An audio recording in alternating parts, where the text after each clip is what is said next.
لەگەڵ بەردەوامی هێرشە سەربازیەکانی تورکیا بۆ سەر شاری عەفرین لە باکووری سووریا، کاردانەوەکان تاکو دێت گەورەتر دەبێت لە هەرێمی کوردستاندا. چین و توێژە جیاوازەکان ئیدانەی ئۆپراسیۆنە سەربازیەکەی تورکیا ئەکەن.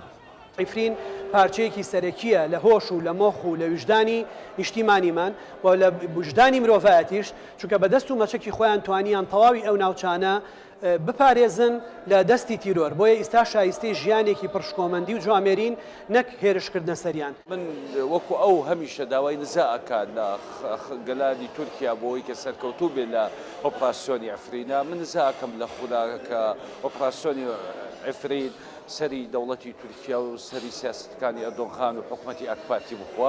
لە نێو شەپۆلی ناڕەزایی دژی هێرشی سەربازی بۆ سەر شاری عەفرین، دەنگی مامۆستایانی ئاینیش دەبیسترێت و داوای دەست بەجێ ڕاگررتنی ئۆپراسیۆنی چڵە زەیتون ئەکەن.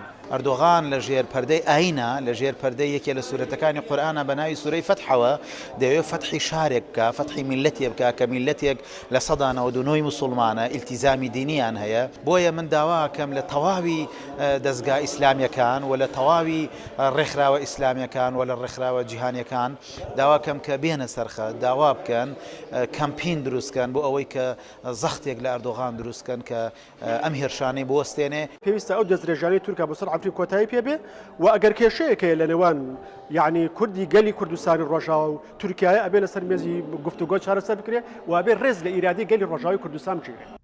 سەرەڕای ناڕەزایەتیەکان بەرامبەر بەم هەنگاوی تورکیا لەسەر هەردوو ئاستی هەرێمی و نێودوڵەتی، ڕەجەب تەیب ئەردۆغان سەرۆکۆماری تورکیا ڕایگەیاند کە ئەوان پلانیان هەیە درێژە بە ئۆپراسیۆنە سەربازیەکانیان بدەن بە درێژایی باکووری سووریا هەتاکو دەگاتە سنووری عێراق. ئۆپراسیۆنی چڵە زەیتونی تورکیا پێی نایە هەفتەی دووەمەوە و گەرچی تورکیا بانگەشەیە واکات کە بۆ پاراستنی سنوورەکانی ئەم ئۆپراسیۆنە ئەنجامەدات، بەڵام ئەمڕۆ خۆپیشاندەرانی سلێمانی زۆر تووڕەن و پێیان وایە کە ئەوەی ئەردۆغانی کات داگیرکاریە و دژایەتی نەتەوەی کووردە. ڕێباز مەجید، دەنگی ئەمریکا، سلێمانی.